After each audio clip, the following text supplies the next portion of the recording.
Hi guys, good morning. This is Dilip here and welcome back to my channel and Secure Academy. Guys, in today's video I am going to discuss about the English, that is English grammar. Okay, and we will start all the things that we have to discuss over here. But if you are new here, please share and subscribe my channel. Guys, जैसा कि आप जानते हैं कि अपनी पिछली video में हमने डिस्कस किया था, एक फॉर्मेट तैयार किया था इंग्लिश का कि किस तरह से हमें स्टडी करना है, एक प्लान जिसको फॉलो करके आप बहुत आसानी के साथ अपने इंग्लिश को एकदम मजबूत कर सकते हो। तो टाइम वेस्ट नहीं करेंगे, सीधा पॉइंट पे चलेंगे। और फिर वही रिक्वेस्ट है कि अगर चैनल पे नए होंगे तो चैनल को सब्सक्राइब कर दीजिएगा। ओके, तो बात करते हैं इंग्लिश की। हमने पिछली वीडियो में कंप्लीट किया था LSRW तक, बेसिक स्किल तक, और उसके आगे हम बढ़ने की कोशिश करते हैं। और ये वीडियो इतनी महत्वपूर्ण है गाइस, अगर आप वीडियो शुरू से लेकर अंत तक देखते हैं तो आपको लगेगा कि हाँ, कि हमने कुछ सीखा यहाँ से। कुछ सीखने और सिखाने के आयाम में हम एक कदम आगे बढ़ने की कोशिश करते हैं। बात करते हैं बेसिक नॉलेज ऑफ साउंड की। तो सबसे बात करते हैं इंग्लिश की। इंग्लिश में हम देख रहे हैं क्या, basic knowledge of sound. Okay, basic knowledge of sound की बात करते हैं। इंग्लिश सबसे पहले हम देखेंगे बेसिक नॉलेज ऑफ साउंड की बात करते हैं। ओके, यहाँ पे देख लेते हैं।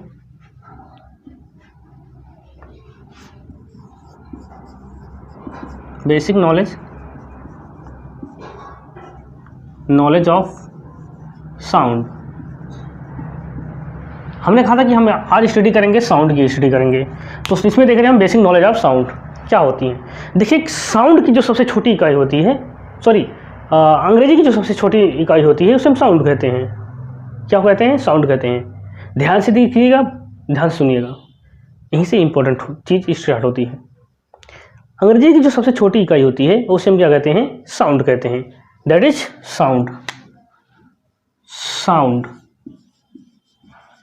साउंड। और ये कितने प्रकार की होती हैं? 44। कितने प्रकार की होती हैं? 44 प्रकार टाइप्स की होती हैं। जो साउंड्स होती हैं 44 प्रकार की होती हैं।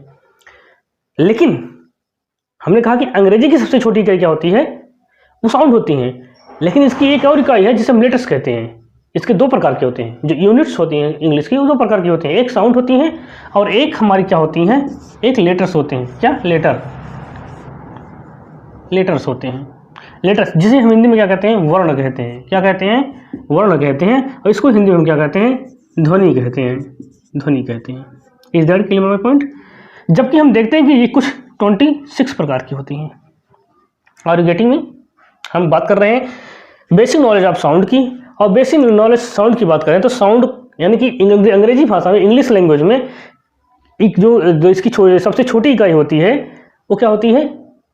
साउंड होती है।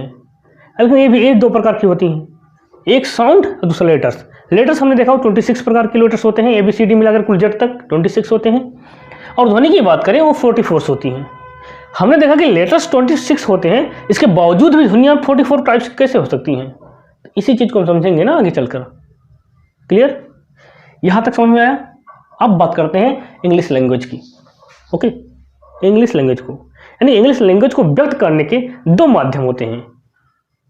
जैसे कि हमने कहा था, यहाँ पे देखते हैं, हम कल बात कर रहे थे स्किल की, लैंग्वेज स्किल। कल तो हम यहीं पे थे लैंग्वेज स्किल पर। हमने कहा इसको कितने प्रकार की होती हैं? हमने कहा जो लैंग्वेज स्किल्स होती हैं हमारी, वो 4 प्रकार की होती हैं। भाषा को व्यक्त करने के 4 माध्यम होते हैं। हमने कहा था एक तो यल, दूसरा यस, तीसरा आर और चौथा W। L means listening, S means speaking, R means reading और W means writing.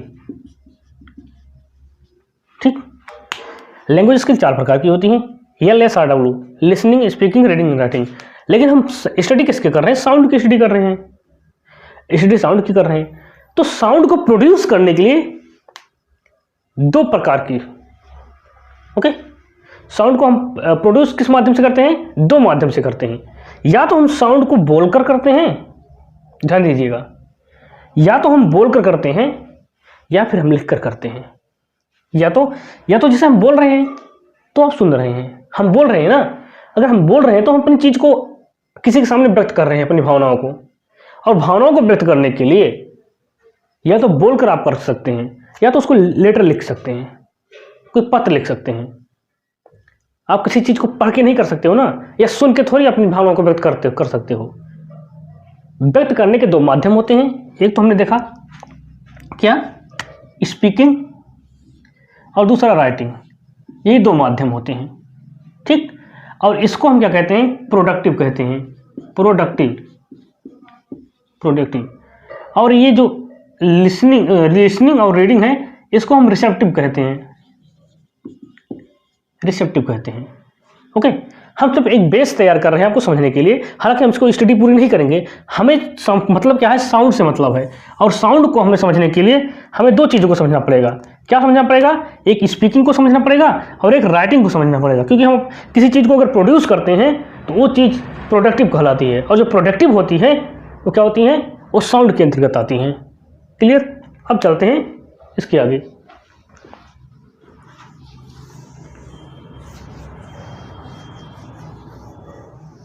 I hope आपको समझ में आया होगा इतना।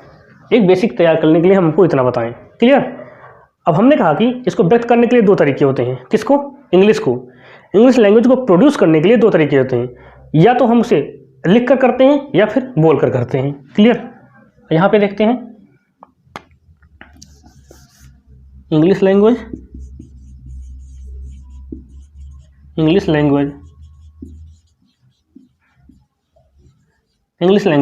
इसको व्यक्त करने के लिए हमने कहा दो तरीके होते हैं। पहला क्या हो गया, पहला जो होगा वो क्या हो जाएगा आपका, राइटिंग। और दूसरा जो होगा वो क्या हो जाएगा,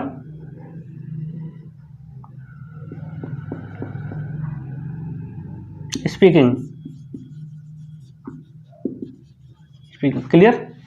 इतना हुआ। अब जो राइटिंग जो अगर लिख कर करेंगे तो उसमें लेटर्स आ जाएंगे, हमारे वर्ण आ जाएंगे। अगर हम किसी चीज को लिखेंगे उसमें क्या आ जाएंगे, लेटर्स आ जाएंगे। क्लियर। और अगर हम स्पीकिंग बोल कर करेंगे तो उसमें हमारे क्या आती हैं, उसमें जो हमारे आ जाएंगे वो साउंड्स आ जाएंगे। ध्यान दीजिएगा, यही तो महत्वपूर्ण बात है। इसमें क्या आ जाएंगे, साउंड्स आ जाएंगे, साउंड्स। क्लियर। इसमें क्या आ जाएगा, साउंड आ जाएगा। और हम बात कर रहे हैं, अगर हम बात करें इंग्लिश की तो क्या लेटर्स की, तो लेटर्स में क्या हो जाएंगे, इंग्लिश अल्फ़ाबेट्स आ जाते हैं। क्या आते हैं इसमें, इंग्लिश अल्फ़ाबेट, यानी कि इसमें क्या आ जाएंगे, अल्फ़ाबेट्स। क्लियर। और अगर हम साउंड की बात करें तो साउंड में क्या आ जाएगा, IPA आ जाएगा। क्या, IPA। एक बार देखते हैं सब कुछ अगर सही चल रहा है तो आगे बढ़ते हैं। ऑडियो वीडियो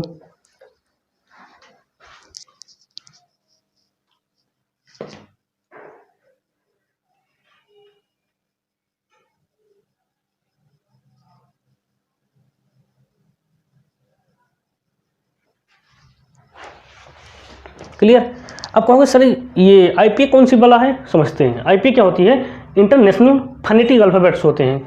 क्या होते हैं, इंटरनेशनल फोनेटिक अल्फ़ाबेट। इसको हम क्या कहते हैं, IPA को इंटरनेशनल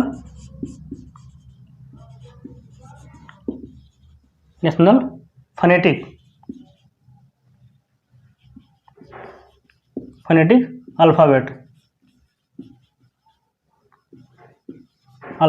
क्लियर। इतनी चीज़ शायद आपको समझ में आई होगी। हमने कहा बात कर रहे हैं बेसिक नॉलेज ऑफ साउंड की बात करें तो साउंड जो होती हैं अंग्रेजी भाषा को व्यक्त करने के लिए सबसे छोटी जो माध्यम इकाई होती है हमारी साउंड्स होती हैं। और साउंड, और इसके बावजूद भी एक होती है जो लेटर्स होते हैं, जो 26 प्रकार की होती हैं। फिर बात करते हैं जो इंग्लिश जो लैंग्वेज होती हैं उसको व्यक्त करने के लिए दो तरीके हो सकते हैं, या तो हम किसी चीज़ को व्यक्त करने के लिए बोलकर करेंगे या फिर उसको लिख कर करेंगे। फिर उसके बावजूद की बात करते हैं स्पीकिंग, इसमें राइटिंग, जो इंग्लिश लैंग्वेज की राइटिंग होगी, राइटिंग में जो हमारे होंगे लेटर्स आ जाएंगे, और लेटर्स में हमारे क्या होंगे, ये हमारे अल्फ़ाबेट आ जाएंगे। उसके बावजूद बात करते हैं फिर स्पीकिंग स्किल की बात करें तो स्पीकिंग में हमारी साउंड्स आती हैं, और साउंड में इंटरनेशनल फोनेटिक अल्फ़ाबेट्स आते हैं। Is that clear. यहाँ तक शायद समझ में आया होगा।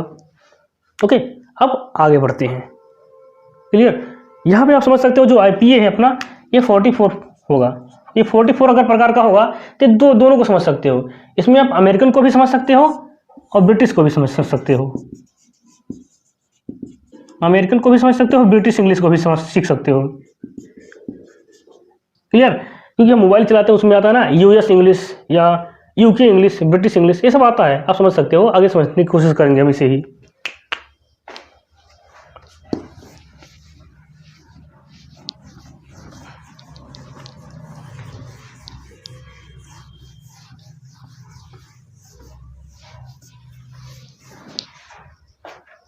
क्लियर? अब आगे चलते हैं, समझने की कोशिश करते हैं। बात करते हैं साउंड की। हम समझ किसको रहे हैं? साउंड।